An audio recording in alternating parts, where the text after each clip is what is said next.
Hi all, പുതിയൊരു വീഡിയോയിലേക്ക് എല്ലാവർക്കും സ്വാഗതം. വീഡിയോയിലേക്ക് കിടക്കുന്ന മുമ്പ് എൻ്റെ ചാനൽ നിങ്ങൾ ഫസ്റ്റായിട്ട് കാണുകയാണെങ്കിൽ ഫസ്റ്റ് തന്നെ കയറി സബ്സ്ക്രൈബ് ചെയ്ത് ലൈക്ക് ചെയ്ത് സപ്പോർട്ട് ചെയ്ത് കാണാം.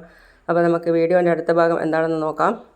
ഫസ്റ്റ് കാണിക്കുന്ന ഭാഗം എന്ന് പറഞ്ഞു കഴിഞ്ഞാൽ ശ്രുതിയും മീരയും വരികയാണ്. അതായത് പറഞ്ഞാൽ സച്ചിയുടെ രേവതിയുടെയും താലികെട്ടൽ ചടങ്ങിൽ പങ്കെടുക്കാൻ വേണ്ടിയിട്ട് ശ്രുതിയും മീരയാണ് വരുന്നത്. അപ്പോൾ മീര അവളെ ഇറക്കി വിട്ടിട്ട് പോകാൻ നോക്കുകയാണ്. അപ്പോൾ പറയുകയാണ്, നീ എന്നെ തനിച്ച് വിട്ടിട്ട് പോകലടിയെന്ന്.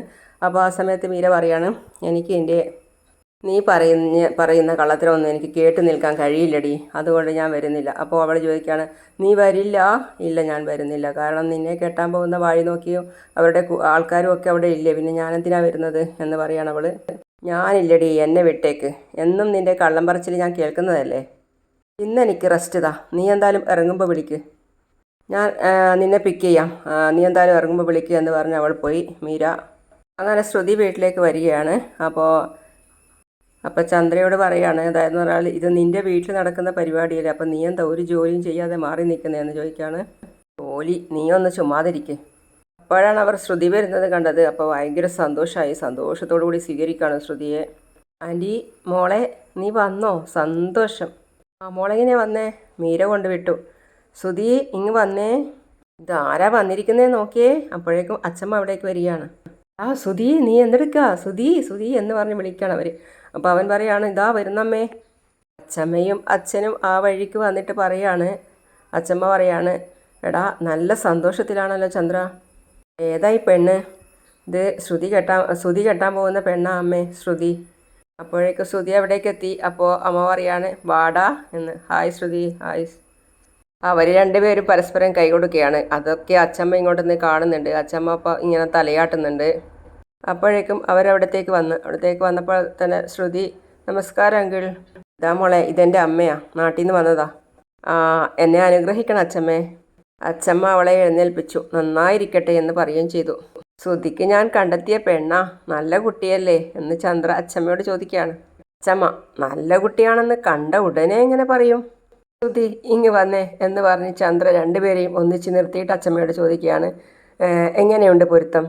അപ്പോൾ അച്ഛമ്മ പറയാണ്, പുറമേ കാണുമുണ്ടാകുന്ന പൊരുത്തം പോരാ, രണ്ടുപേരുടെയും മനസ്സിനകത്ത് പൊരുത്തം വേണം. അത് കേട്ട് ശ്രുതിയും തമ്മിൽ നോക്കുകയാണ്. അപ്പോൾ ചന്ദ്ര പറയാണ്, അതൊക്കെ ഉണ്ടമ്മേ. ഇവളുടെ സ്വഭാവം സ്നേഹം ഒക്കെ മനസ്സിലാക്കിയപ്പോഴാണ് ഞാൻ പിടി വിടാതിരുന്നത്. ഇവളെ മരുമകളാക്കി കൂട്ടിക്കൊണ്ടുവരാൻ തീരുമാനിച്ചേ. സ്വന്തമായി ബ്യൂട്ടി പാർലറിലൊക്കെ ഉണ്ട്. ചെറുതല്ല കേട്ടോ, വലുതാ. ചെറുപ്പക്കാരികളാകാൻ വരുന്നവരെ കൊണ്ട് കാല് കുത്താൻ സ്ഥലമില്ല അവിടെ. എന്ത് ലക്ഷണം അവൾക്ക്? അവളുടെ താടിയിൽ പിടിച്ചിട്ട് ചന്ദ്ര പറയുകയാണ് അച്ഛമ്മയോട്. അപ്പോൾ ഇതെല്ലാം രേവതി കുറച്ച് മാറി എന്നിട്ടെല്ലാം കാണുന്നുണ്ട്. അപ്പോൾ ചന്ദ്ര പറയാണ്, നിങ്ങളുടെ മോനും കഴിച്ചുകൊണ്ട് വന്നല്ലോ ഒരു മരുമകളെ. അപ്പോൾ അവിടത്തേക്ക് നോക്കുകയാണ് അച്ഛമ്മ. അച്ഛമ്മ പറഞ്ഞു, രേവതിക്ക് എന്താ ഒരു കുറവ്? നല്ല ലക്ഷണമുള്ള കുട്ടിയാ.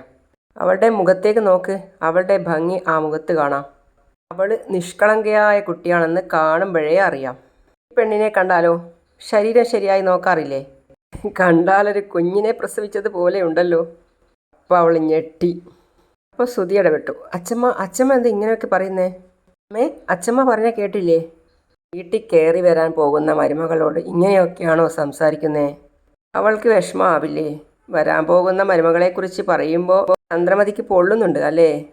ഇവിടെയുള്ള മരുമകളെക്കുറിച്ച് എന്തും പറയാം. രേവതിക്കെന്താ മനസ്സില്ലേ? അവൾക്ക് വിഷമാവില്ലേ? അച്ഛമ്മേ, അമ്മ രേവതിയെപ്പറ്റി അങ്ങനെയൊക്കെ പറഞ്ഞെന്ന് വെച്ച് ശ്രുതി എന്ത് തെറ്റാ ചെയ്ത് എന്ന് ശ്രുതി ചോദിക്കുകയാണ്. അച്ഛമ്മ എന്തിനാ ശ്രുതിയെ സങ്കടപ്പെടുത്തിയത്? അപ്പം അച്ഛമ്മ, ഞാൻ ആരെയും സങ്കടപ്പെടുത്താൻ വേണ്ടി പറഞ്ഞതല്ല. രേവതിയെക്കുറിച്ച് നിൻ്റെ അമ്മ പറഞ്ഞപ്പോൾ അതെനിക്ക് സഹിച്ചില്ല, ആ ദേഷ്യത്തിന് പറഞ്ഞതാ. ശ്രുതി വന്നപ്പോഴേ നിൻ്റെ അമ്മയുടെ സന്തോഷം ഞാൻ കണ്ടതാ. ആ സന്തോഷം ഒന്നും രേവതിയോട് ഇല്ലല്ലോ. അപ്പോൾ ഈ കറുത്ത മുഖമൊന്നും അവിടെ കാണിക്കാതിരുന്നൂടെ? അത്യാവശ്യം കുറ്റപ്പെടുത്താതിരുന്നൂടെ? നീങ്ങ് വാ എന്ന് പറഞ്ഞ് അച്ഛമ്മ ശ്രുതിയെ വിളിച്ചു അടുത്താക്കിയിട്ട് പറയാണ്, മോള് വിഷമിക്കാതെ. അച്ഛമ്മ പറഞ്ഞതൊന്നും തെറ്റായി എടുക്കരുത്. അപ്പം തോന്നിയ ദേഷ്യത്തിൽ പറഞ്ഞതാ. നീയും എൻ്റെ മോള് തന്നെയാ. അറിയില്ല അച്ഛമ്മേ. അപ്പോൾ ആരോ പറഞ്ഞു സമയം പോന്നു, ചടങ്ങിനുള്ള ഒരുക്കങ്ങളൊന്നും ആയില്ല, മാല പോലും കൊണ്ടുവന്നില്ല. അപ്പോൾ അച്ഛൻ പറയാണ്, മാല ശ്രീകാന്ത് കൊണ്ടുവരും. അങ്ങനെ നീ ശ്രുതിയെയും കൂട്ടി മോളിലേക്ക് ചെല്ല്. ശ്രുതി വാ എന്ന് പറഞ്ഞ് അവൻ ശ്രുതിയെയും കൂട്ടിയിട്ട് മുകളിലേക്ക് പോയി. ചന്ദ്ര ബാമേ ബാ എന്ന് പറഞ്ഞ് ബാമയെയും കൂട്ടിയിട്ട് അടുക്കളയിലേക്കും പോയി. അപ്പോഴാണ് അച്ഛമ്മയും അച്ഛനും രേവതി അപ്പുറത്ത് മാറിയെന്ന് ഇതെല്ലാം ശ്രദ്ധിക്കുന്നുണ്ടെന്ന് കാണുന്നത്. പിന്നെ കാണിക്കുന്നത് ശ്രുതിയുടെ അമ്മ മകന് ഭക്ഷണം വാരി കൊടുക്കുന്നതാണ്. അപ്പോൾ കുട്ടി പറയാണ്, മതി അമ്മൂമ്മേ മതി, എനിക്ക് വയറ് നിറഞ്ഞു. അപ്പോൾ അമ്മൂമ്മ പറയാണ്, ഇതും കൂടി കഴിക്കും മോനെ എന്ന്. വെച്ച് കഴിഞ്ഞാൽ സത്യാങ്കൻ്റെ രേവതിയുടെയും താലികെട്ടൽ ചടങ്ങാ, നമുക്ക് കാണണ്ടേ. ഇതേ വേഗം കഴിച്ചേ. ശ്രുതിയും ശ്രുതിയും റൂമിൽ പോയി ഇരിക്കുകയാണ്. അപ്പോൾ അവർ പരസ്പരം നോക്കുന്ന സമയത്ത് ശ്രുതി ചോദിക്കുകയാണ്, എന്താ ഇങ്ങനെ നോക്കുന്നേ? ആദ്യമായിട്ടാ താനെൻ്റെ മുറിയിലേക്ക് വന്നത്. അപ്പോൾ അവൾ ചിരിക്കുകയാണ്. അതിനെന്താ, നമ്മുടെ ജീവിതം തുടങ്ങാൻ പോകുന്നത് ഈ മുറിയിലാണ്. ഒരുങ്ങിയ മണിയറ കാത്തിരിക്കുന്ന ഞാൻ, പാലുമായി വരുന്ന താൻ. അങ്ങനെയൊക്കെയാ ഞാൻ സ്വപ്നം കണ്ടത്. പക്ഷേ അങ്ങനെയല്ലാതെ കുറച്ച് നേരത്തെ തനിക്ക് വരേണ്ടി വന്നു. അത് സാരമില്ല, അങ്ങനെ ഇനിയായാലും വരാലോ. താൻ ആദ്യമായിട്ട് എൻ്റെ മുറിയിൽ വന്നതല്ലേ, ഞാൻ തനിക്കൊരു സമ്മാനം തരട്ടെ. അവളുടെ അടുത്തേക്ക് പോകുമ്പോഴേക്കും അവൾ കട്ടിലിൽ നിന്നും എഴുന്നേറ്റു. അവൻ ഒരു ചുംബനം കൊടുക്കാനാണ് പോകുന്നതെന്ന് തോന്നുന്നു. അവൻ അവളുടെ അടുത്ത് എത്താറാകുമ്പോഴേക്കും അവിടെ അമ്മ വന്നു, ചന്ദ്ര. അവരെ നാക്കി ചനക്കാണ്. ആൻറ്റി എന്ന് വിളിച്ച് അവൾ അമ്മയുടെ അടുത്ത് വന്നു. അപ്പം അമ്മ പറയാണ്, മോളെ നീ അമ്മ പറയുന്നതൊന്നും കാര്യമാക്കണ്ട, വയസ്സായ സ്ത്രീയല്ലേ, അതാ അങ്ങനെയൊക്കെ പറയുന്നത്. പോരാത്തതിന് ഗ്രാമത്തിലല്ലേ ജീവിക്കുന്നത്. പിന്നും നോക്കാതെ പെട്ടെന്ന് എന്തെങ്കിലും വിളിച്ചു പറയും. ആരോട് എങ്ങനെ പെരുമാറണം എന്നൊന്നും അറിയില്ല. സാരമില്ല ആൻറ്റി, എനിക്കതൊന്നും പ്രശ്നമില്ല. മോള് ഗുലാബ് ജാം കഴിക്ക് എന്ന് പറഞ്ഞ് അവൾക്കത് നീട്ടുകയാണ്. ഇത് മോൾക്ക് വേണ്ടി കൊണ്ടുവന്നതാ, മോള് കഴിക്ക്. അയ്യോ ആൻറ്റി പറഞ്ഞിരുന്നെങ്കിൽ ഞാൻ അവിടെ വന്ന് കഴിച്ചിരുന്നല്ലോ. അവിടെ വേറെ അലവലാദികളൊക്കെ ഉണ്ട്, മോൾ ഇവിടെ ഇരുന്ന് കഴിച്ചാൽ മതി. എങ്ങനെ കഴിക്കും അമ്മേ? അപ്പോൾ മോളിത് കഴിക്കാറില്ലേ? അതല്ല അമ്മേ, ഇത് സ്പൂണില്ലാതെ എങ്ങനെ കഴിക്കും? അയ്യോ ഞാനത് മറന്നു. മോളിത് പിടിക്ക്, ഞാൻ പെട്ടെന്ന് എടുത്തിട്ട് വരാം. ശരി.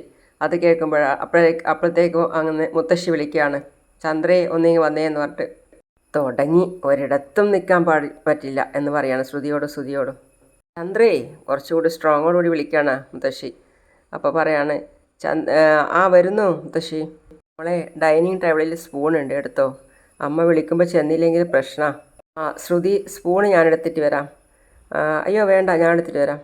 അപ്പോൾ പിന്നെ കാണിക്കുന്നത് ശ്രുതിയുടെ അമ്മ ഭക്ഷണം കൊടുത്ത പ്ലേറ്റുമായിട്ട് താഴേക്ക് പോവുകയാണ്. അപ്പോൾ അവർ കുട്ടിയോട് പറയാണ്, മോനിവിടെ ഇരിക്കേ, അമ്മൂമ്മ പാത്രം കഴുകിയിട്ട് വരാം. ശ്രുതി സ്പൂൺ വെക്കുന്ന തട്ടിൽ നിന്നും സ്പൂൺ എടുക്കുകയാണ്. അപ്പോൾ ഇപ്പുറത്തേക്ക് കൂടി വന്നിട്ട് അവളുടെ അമ്മ പ്ലേറ്റ് കഴുകുകയാണ് വാഷ് ബേസിൽ നിന്ന്.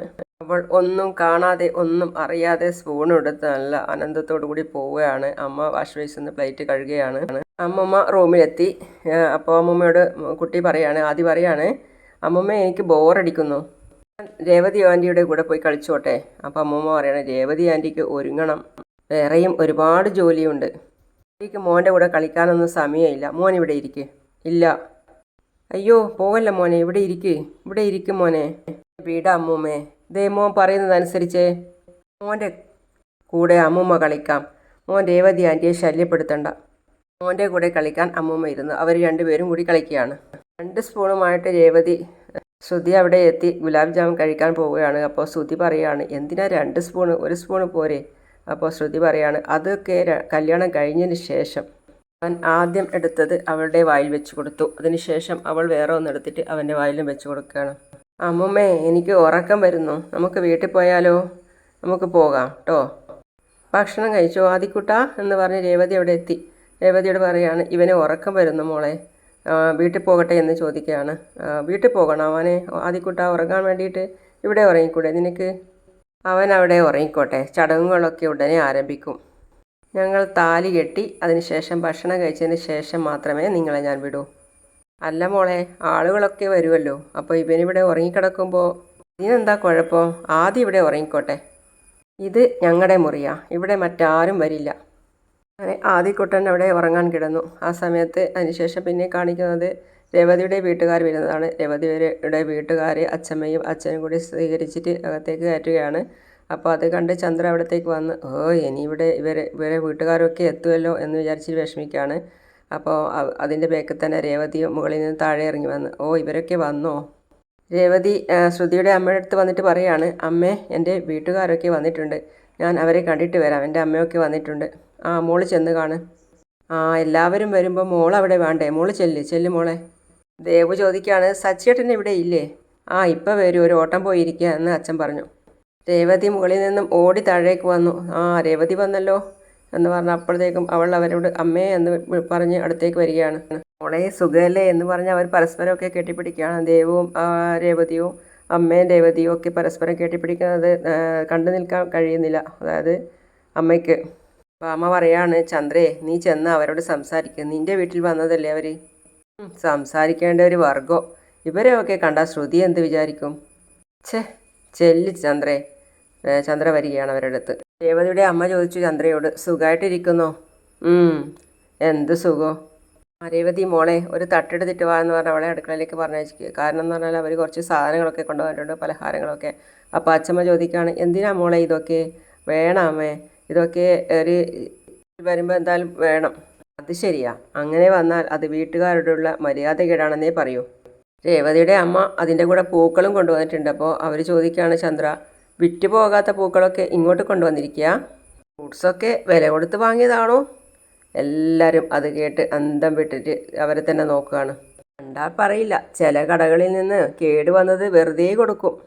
അതാണോ ഇത്? അച്ഛമ്മയും രേവതിയും ദേവും അമ്മയും ഒക്കെ എല്ലാവരും ഞെട്ടിയിരിക്കുക ഇങ്ങനെയുള്ള സംസാരം കേട്ടിട്ട്. മകളുടെ ചടങ്ങല്ലേ ഇത്, വില കൊടുത്ത് ഫ്രഷായത് വാങ്ങിക്കൂടെ? രേവതിയുടെ ആങ്ങള പറയാണ്, ആൻറ്റി ഇതൊക്കെ ഫ്രഷ് തന്നെയാണ്, ഇതൊക്കെ കാശ് കൊടുത്തിട്ട് വില കൊടുത്തിട്ട് വാങ്ങിച്ചത് തന്നെയാണ്. ചില കടകളിൽ നിന്ന് കേട് വന്നത് വെറുതെ കൊടുക്കുമെന്ന് ആൻറ്റിക്ക് എങ്ങനെ അറിയാം? അല്ല ആൻറ്റി ക്യൂ നിന്ന് ഇതാണോ ദിവസം വാങ്ങിക്കാറ്? അവൻ്റെ അമ്മ വിളിക്കാണ്, ശരത്തെ മുതിർന്നവരോട് അങ്ങനെയൊന്നും സംസാരിക്കരുത്. എൻ്റെ അമ്മ ചെറിയ പയ്യനല്ലേ, അറിവില്ലായ്മ കൊണ്ട് പറഞ്ഞതാ. നിൻ്റെ കുടുംബത്തിലുള്ളവർക്കൊക്കെ വായില നാവിച്ചിരി കൂടുതലാ. അതിൻ്റെ ഇടയിൽ കയറിയിട്ട് അച്ഛൻ പറയാണ്, എന്തായാലും നിൻ്റെ അത്രേ മറ്റാർക്കും ഉണ്ടാവില്ല. അച്ഛമ്മ ഇടപെട്ട്, രേവതിയുടെ വീട്ടുകാരാണ് ഇവരൊക്കെ, ഇവരെ എങ്ങനെ സ്വീകരിക്കണമെന്ന് നിനക്ക് പറഞ്ഞു തരണോ ചന്ദ്രേ? നിനക്ക് വയസ്സത്രയായി, എന്നിട്ടും എന്ത് പറയണം എന്ത് പറയണ്ട എന്നൊന്നും നിനക്കറിയില്ലേ? എല്ലാവരും ഉള്ളത് കൊണ്ട് കൂടുതലൊന്നും ഞാൻ പറയുന്നില്ല. 2 പേരും ചേർന്ന് ലക്ഷ്മിയുടെ കയ്യിൽ നിന്നും തട്ട് വാങ്ങിക്കേ. അച്ഛമ്മ പറഞ്ഞ പ്രകാരം 2 പേരും ചേർന്ന് അവരുടെ കയ്യിൽ നിന്നും വാങ്ങിച്ചു. അപ്പോഴാണ് ശ്രുതി താഴേക്ക് വന്നത്. അപ്പോൾ അച്ഛൻ പറയാണ്, വാ മോളെ. ശ്രുതി വിവാഹം കഴിക്കുന്ന പെൺകുട്ടി, പേര് ശ്രുതി. ഇത് ലക്ഷ്മി, രേവതിയുടെ അമ്മയാ. രേവതി ബാക്കി പറഞ്ഞു, അതെൻ്റെ അനിയത്തി ദേവു, അതെൻ്റെ അനിയൻ ശരത്ത്. അവരോട് സംസാരിക്കുകയാണ് ശ്രുതി. എന്ത് ചെയ്യുക 2 പേരും? പഠിക്കുക. നിങ്ങൾ സംസാരിച്ചിരിക്കുക, ഞാൻ അപ്പുറത്ത് കാണും. ശരി മോളെ, നിങ്ങൾ വാ എന്ന് പറഞ്ഞ് എല്ലാവരും അപ്പുറത്തേക്ക് പോവുകയാണ്. അപ്പോൾ ബാമ പറയാണ് ചന്ദ്രയോട്, നീ വടി കൊടുത്ത് അടി വാങ്ങല്ലേ ചന്ദ്രയെ, ആ പയ്യൻ പറഞ്ഞത് കേട്ടില്ലേ? ഇതിനൊക്കെ പകരം ഞാനൊരു കൂട്ടയടി കൊടുക്കുന്നുണ്ട്, അതും തിരിച്ച് വാങ്ങിക്കാതിരുന്നാൽ നല്ലത്. അങ്ങനെയാണ് ഇന്നത്തെ കഥ അവസാനിക്കുന്നത്. അപ്പോൾ അടുത്ത വീഡിയോയുമായിട്ട് ഞാൻ ഉടൻ വരുന്നതാണ്. അതുവരേക്കും സീ യു ഓൾ.